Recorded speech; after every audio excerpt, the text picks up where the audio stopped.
요즘 재테크나 경제 유튜브, 책 같은 거 보면 다들 약속이라도 한 것처럼 일단 1억부터 모아라. 1억이 시작이다 이런 말 엄청 많이 하지. 솔직히 처음 들으면 좀 막막하기도 하고 아니, 땅 파서 돈이 나오는 것도 아닌데 1억이 네 집게 이름인가 싶어서 반감부터 들 수도 있어. 그런데 재테크를 진지하게 해본 사람들은 하나같이 입을 모아서 1억 원은 자본주의 게임의 튜토리얼을 끝내는 구간이라고 말해.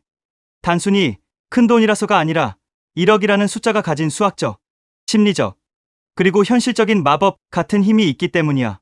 내가 오늘 왜 그토록 많은 부자들이 그리고 재테크 고수들이 죽이 되든 밥이 되든 눈 딱 감고 1억만 모아봐라라고 하는지 그 숨겨진 진짜 이유를 아주 상세하게 술술 읽히게 이야기해 줄게.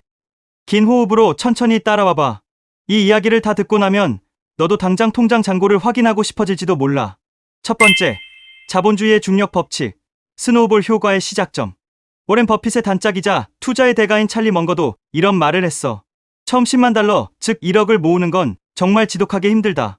하지만 그 이유는 다르다. 왜 1억일까? 가장 큰 이유는 바로 복리의 마법이 피부로 느껴지기.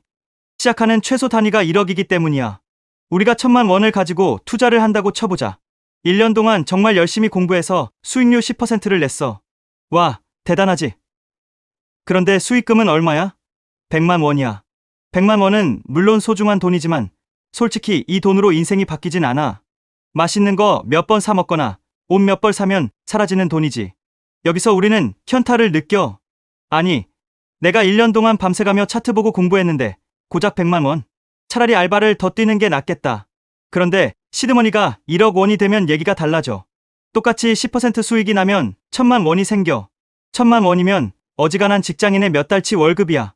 내가 일하지 않아도 내 자본 1억이 알아서 내 노동력의 3개월에서 4개월치 분량을 벌어오는 거야. 이때부터는 돈이 돈을 버는 속도가 내가 노동으로 돈을 버는 속도와 비벼볼 만한 수준이 돼. 이게 바로 스노우볼 효과야. 주먹만 한 눈덩이를 굴릴 때는 아무리 굴려도 크기가 잘 안 커져. 허리만 아프고 춥고 힘들지. 하지만 눈덩이가 몸집만 해지면 대충 툭 밀어도 자기 무게 때문에 굴러가면서 엄청난 양의 눈을 빨아들여. 1억 원이 바로 그 몸집만 한 눈덩이가 완성되는 시점이야. 이때부터는 자산이 불어나는 속도에 가속도가 붙어. 0원에서 1억 모으는데 5년이 걸렸다면 1억에서 2억 하는 데는 3년, 2억에서 3억 하는 데는 1년에서 2년. 이런 식으로 시간이 단축되는 걸 경험하게 되는 거지. 두 번째, 돈을 모으는 시스템이 내 몸에 장착된다. 사실 1억이라는 결과값보다 더 중요한 건 1억을 모으는 과정에서 내가 얻게 되는 습관과 근육이야. 로또 1등에 당첨된 사람들이 몇 년 뒤에 다시 빈털터리가 되었다는 뉴스 본 적 있지? 그건 그 사람들이 돈을 다룰 수 있는 그릇이 안 됐기 때문이야. 하지만 0원부터 시작해서 1억을 제 힘으로 모아본 사람은 달라. 1억을 모으려면 어떻게 해야 할까? 월급이 아주 많지 않다면 정말 독하게 절약하고 저축해야 해. 남들 신상폰 바꿀 때 꾹 참고 매일 마시는 비싼 커피 줄이고 가계부 쓰면서 내 돈이 어디로 새는지 파악하고 통장 쪼개기로 자금 흐름을 통제하는 법을 익혀야 해. 이 고통스러운 과정을 3년, 5년 지속해서 1억을 딱 찍잖아.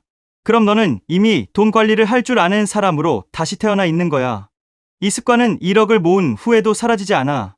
소비 통제력, 저축하는 습관, 투자를 위한 기본적인 금융 지식. 이 모든 게 1억을 모으는 과정에서 훈련이 돼. 그래서 1억을 모아본 사람은 그 돈이 실수로 날아가더라도 다시 금방 1억을 만들 수 있어. 방법을 아니까, 그리고 그 근육이 있으니까. 1억 만들기라는 미션을 수행하면서 너는 자본주의 생존 능력을 마스터하게 되는 거야. 세 번째, 심리적 안정감, 아니면 말고의 힘. 직장 생활하다 보면 진짜 더럽고 치사한 순간들 많잖아. 상사가 말도 안 되는 걸로 갈구거나 회사가 비전이 없어 보일 때, 통장에 돈이 없으면 우리는 을이 될 수밖에 없어. 당장 다음 달 카드값, 월세 걱정에 부당한 대우를 참아야 하지. 그런데 통장에 현금성 자산 1억이 딱 꽂혀 있다고 상상해봐. 마음속에 엄청난 빽이 생겨. 상사가 부당하게 화를 내도 속으로 이렇게 생각할 수 있어. 팀장님, 제가 지금 당장 사표 던져도 몇 년은 먹고 사는데 지장 없거든요? 제가 참아주는 겁니다. 이 심리적 여유가 정말 중요해. 이걸 전문 용어로 퍽유머니라고도 하잖아. 좀 거친 표현이지만 이만큼 와닿는 말이 없지. 1억이 있으면 인생의 선택지에서 쫓기듯 결정하지 않아도 돼. 이직 준비 좀 더 꼼꼼히 해서 더 좋은 조건으로 가야지. 정말 해보고 싶었던 공부를 1년만 해볼까? 잠깐 쉬면서 재충전하고 다시 시작하자. 삶의 주도권을 내가 줄 수 있게 해주는 최소한의 방패막이가 1억 원이야. 이 여유가 생기면 회사에서도 오히려 일이 더 잘 풀려. 쫄지 않고 당당하게 의견을 내니까 인정받기도 하고, 아니면 과감하게 더 좋은 기회를 찾아 떠날 수도 있게 되지. 네 번째, 투자의 질이 달라진다. 돈이 없을 때는 투자가 아니라 도박을 하게 되기 쉬워. 왜냐? 적은 돈으로 빨리 불리고 싶으니까. 500만 원으로 5억을 만들려면 말도 안 되는 급등주, 코인 선물, 레버리지 같은 위험한 곳에 기웃거리게 돼. 그러다 한번 미끄러지면 다시 영원으로 돌아가는 거고. 하지만 1억이 있으면 지키면서 불리는 투자가 가능해져.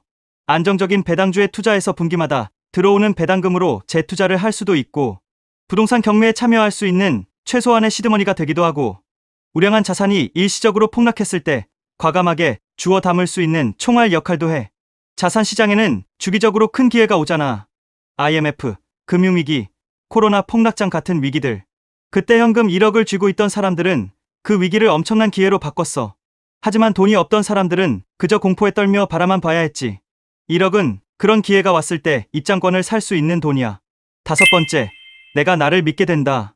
마지막으로, 이건 정말 중요한 건데, 1억을 모으는 과정은 나와의 약속을 지키는 과정이야.